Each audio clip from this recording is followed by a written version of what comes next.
Bonjour tout le monde, Véronique Turgeon de la compagnie Allo Talent. Donc aujourd'hui, je voulais vous faire une courte vidéo sur les profils de candidats qui sont atypiques. Donc, premièrement, qu'est-ce que pour moi une candidature ou un candidat atypique?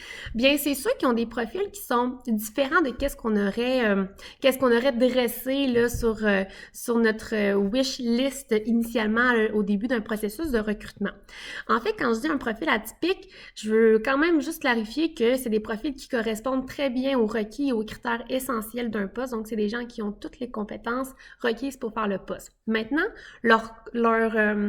leurs candidatures sont atypiques dans le sens que ils ont développé les compétences qu'on a besoin pour un poste, mais dans des contextes différents, et on part d'un contexte autre pour aller dans le contexte désiré.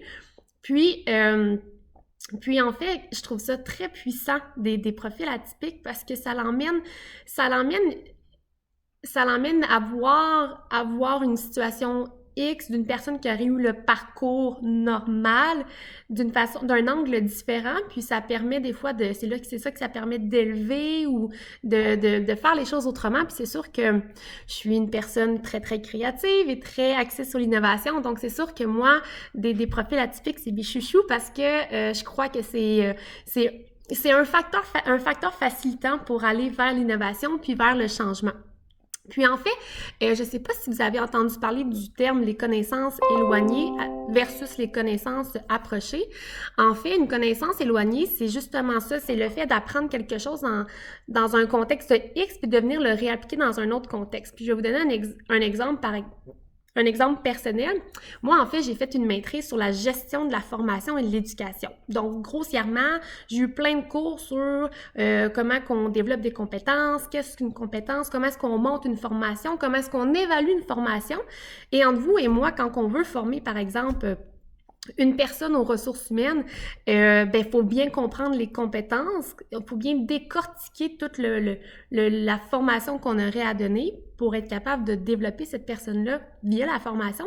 Donc moi, j'ai extrait l'ensemble de cette formation, l'ensemble de mes cours de maîtrise au niveau de la formation puis gestion de la formation pour venir le mettre dans un contexte de recrutement.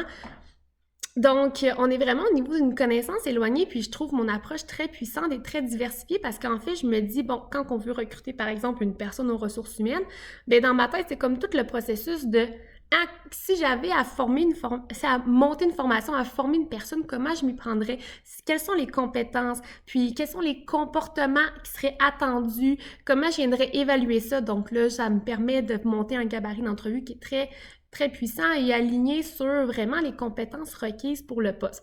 Donc là, on est vraiment à un niveau de connaissance éloignée, pardon, puis justement, là, je trouve que c'est ça qui amène, bref, c'est ça qui me rend distincte sur le marché par rapport à mon approche.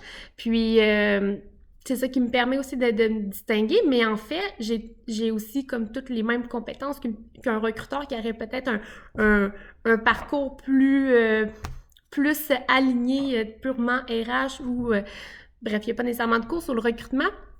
Mais je veux juste comme vous illustrer la puissance d'un parcours atypique.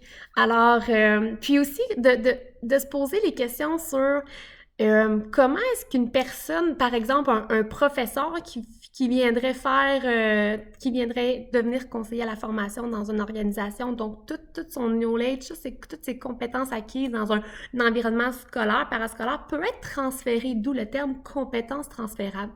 Et je vous le dis, c'est vraiment puissant, c'est tellement trippant de faire des liens entre un contexte X vers un nouveau contexte, puis je vous le dis, ça vaut vraiment la peine, ça l'amène une diversité. Bref, si vous êtes des gens, des compagnies orientées sur l'innovation, prenez le temps de regarder ces profils atypiques-là. Vous allez voir, à un moment donné, ça devient comme un nouveau muscle. On devient plus habile à voir les liens puis les compétences qui ont été transférées d'un contexte X à un autre. Donc, en espérant que ça vous a inspiré puis ça vous a encouragé à considérer ces beaux profils atypiques que j'aime tant. Bonne fin de journée!